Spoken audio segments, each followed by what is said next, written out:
जय जगन्नाथ। श्रीमद्भगवद्गीतार पंचम अध्यायर चतुर्थ श्लोक संपूर्ण अर्थ सह मंत्र। सांख्य योगौ पृथग्बालाः प्रवदन्ति न पंडिताः एकमप्यास्थितः सम्यग् उभयोर्विन्दते फलम्।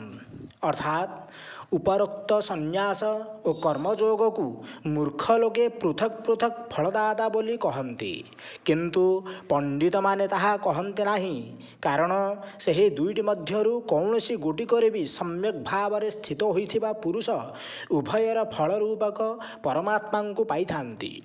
प्रश्न। सांख्य योग और कर्मयोग को परस्पर ठार भिन्न बोली कहूथिबा लोके बालक अर्थात मूर्ख अटंती। एही कथन द्वारा भगवानकर केउं अभिप्राय प्रकाश पाउछि? उत्तर। परमार्थ तत्वर ज्ञान द्वारा परमपद रूपक कल्याण प्राप्ति रे सांख्ययोग और कर्मयोग उभय ही हेतु अटंती, किंतु एपरि भाव में उभयर फल एक होइथिबा सत्वे जो माने कर्मयोगर फल और सांख्ययोगर फल भिन्न भिन्न बोली भावंती, सेमाने फलभेद कल्पना करी दुई साधना को भिन्न बोली भावुथिबारु बालक ही अटंती। कारण यही दुई जोगर साधना प्रणाली रे भेद रही भी फल रे एकत्व रही वस्तुतः दुईटी मध्य एकत्व ही रही। प्रश्न। कर्मयोगर फलस्वरूप परमार्थ ज्ञान द्वारा परमपद मिले बोली कहवा उचित होइछि, कारण मु तांकु सही बुद्धि जोग दिए जहाद्वारा से मते प्राप्त हुअन्ति। तांको उपरे दया करी ही मो ज्ञान रूपक दीप द्वारा तांकर अज्ञान अंधकार दूर करी दिए। कर्मयोग बल शुद्धांतकरण हुई से स्वतः से ज्ञान पाई जाती इत्यादि इत्यादि जो कथा भगवान सब कहिसंती सेथिरु ताहा सिद्ध हो जाए, किंतु सांख्य जोगत स्वयं तत्वज्ञान तार फल रूपक तत्वज्ञान द्वारा मोक्ष प्राप्ति हुए बोली मानिजिबा किपरि? उत्तर। परमार्थ तत्व ज्ञानर नाम सांख्य योग नुहे। सांख्य योग हेउछि तत्वज्ञानी मानंक ठारू शुणिथिबा उपदेश अनुजाई जो साधना करा जाए सेही साधनार नाम। कारण 13 अध्यायर 24 श्लोक रे ध्यान योग, सांख्य योग और कर्मयोग यही तीन योग को आत्मदर्शनर भिन्न भिन्न स्वतंत्र साधना बोली कहा जाइछि, किंतु सांख्य योगर फल रूपक परमार्थ ज्ञान द्वारा मोक्ष प्राप्ति हुए बोली कहवा उचित होइछि।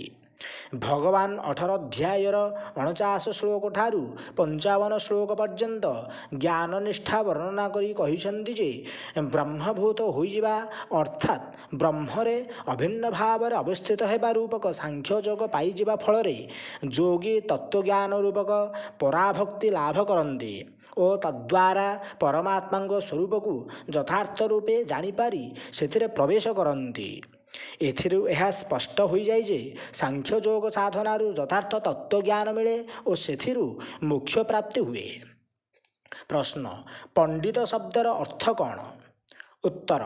परमार्थ तत्वज्ञान रूपक बुद्धिर नाम पंडा एवं सही बुद्धि जहांक ठारे थाए तांकु पंडित कहा जाए। अतएव यथार्थ तत्वज्ञानी सिद्ध महापुरुषंकु पंडित कहा जाए। प्रश्न। गोटे ही निष्ठारे पूर्ण रूपे अवस्थित पुरुष दुईटी निष्ठार फल किपरि पाई जाती? उत्तर। उभय निष्ठार फल एक एवं सही फलटी हेउछि परमार्थ ज्ञान द्वारा परमात्मा प्राप्ति। अतएव कहवा ठीक जे गोटे मात्र निष्ठारे पूर्ण रूपे अवस्थित पुरुष दुईटी जाक निष्ठार फल पाई जाती।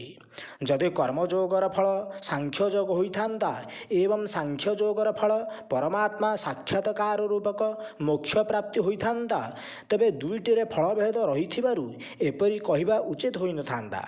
कारण एपरि मानिले सांख्य योगरे पूर्ण रूपे अवस्थित पुरुष कर्मयोगर फलस्वरूप सांख्य योगरे तो पूर्वरु ही अवस्थित अटंती, से पुणी कर्मयोगर फल आउ पाते कौन?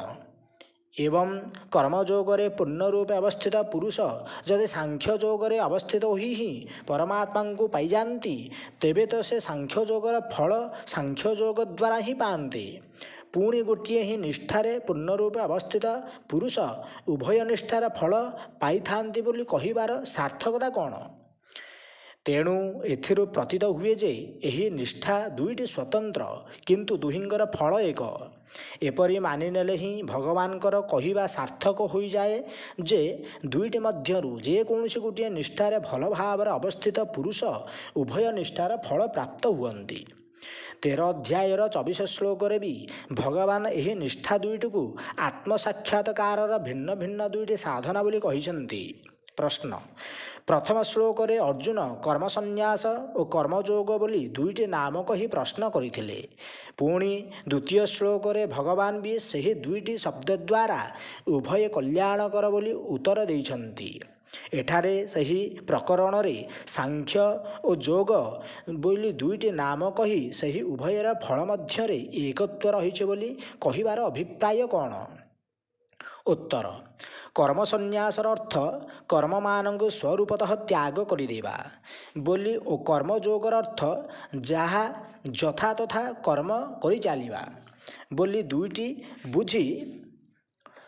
ଉତ୍ତର, କର୍ମସନ୍ନ୍ୟାସର ଅର୍ଥ କର୍ମମାନଙ୍କୁ ସ୍ୱରୂପତଃ ତ୍ୟାଗ କରିଦେବା ବୋଲି ଓ କର୍ମଯୋଗର ଅର୍ଥ ଯଥା ତଥା କର୍ମ କରିଚାଲିବା ବୋଲି ଭୁଲ ବୁଝି ଲୋକେ ଯେପରି ଭ୍ରମରେ ପଡ଼ି ନ ଯାଆନ୍ତି ସେଥିପାଇଁ ସେହି ଦୁଇଟିକୁ ଦୁଇଟି ଭିନ୍ନ ଶବ୍ଦରେ ବର୍ଣ୍ଣନା କରି ଭଗବାନ ସ୍ପଷ୍ଟ କରିଦେଇଛନ୍ତି ଯେ କର୍ମସନ୍ନ୍ୟାସର ଅର୍ଥ ହେଉଛି ସାଂଖ୍ୟ ଏବଂ କର୍ମଯୋଗର ଅର୍ଥ ହେଉଛି ସିଦ୍ଧି ଓ ଅସିଦ୍ଧିରେ ସମତ୍ୱ ରୂପକ ଯୋଗ।